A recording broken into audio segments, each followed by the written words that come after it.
दोस्तों नमस्ते, नाम है किरण प्रजापति। मेरे चैनल का नाम है संगीत बाई किरण के चैनल पे आप लोग का स्वागत है। दोस्तों आप लोग के बीच में कजरी गीत लेकर आए हैं, कैसा लगेगा?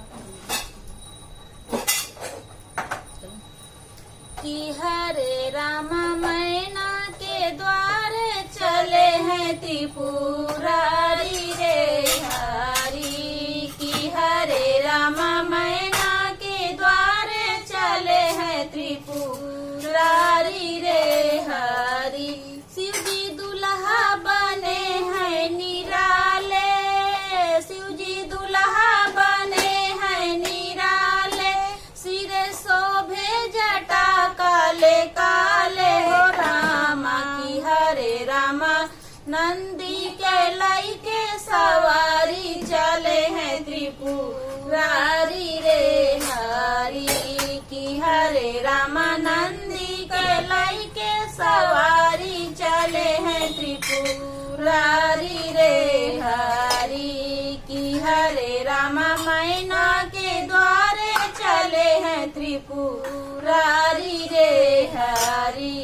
की हरे रामा मैना के द्वारे चले हैं त्रिपुरारी रे हरी। मिले पावन जटा में गंगा, मिले पावन जटा में गंगा। संगे भूत पिशाच के डंका रामा। की हरे रामा सपवा कमाला सवारी चले हैं त्रिपुरारी रे हरी। की हरे रामा सपवा कमाला सवारी चले हैं त्रिपुरारी रे हरी। की हरे रामा मैना के द्वारे चले हैं त्रिपुरारी रे हरी। की हरे रामा मैना के द्वारे चले हैं त्रिपुरारी रे हरी। भोले दुल्हा मसान में गईले, भोले दुल्हा मसान में गईले।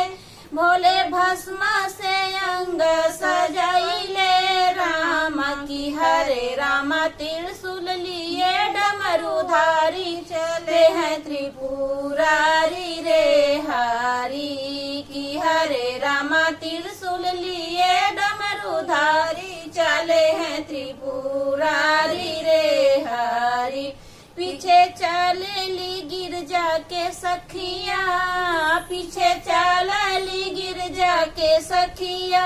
तब से नगवा छोड़े पुकारी रामा। की हरे रामा दहशत मची है ससुरारी चले हैं त्रिपुरारी रे हरी।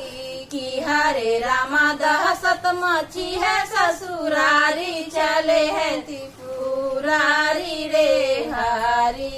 की हरे रामा मैना के द्वारे चले हैं त्रिपुरारी रे हरी।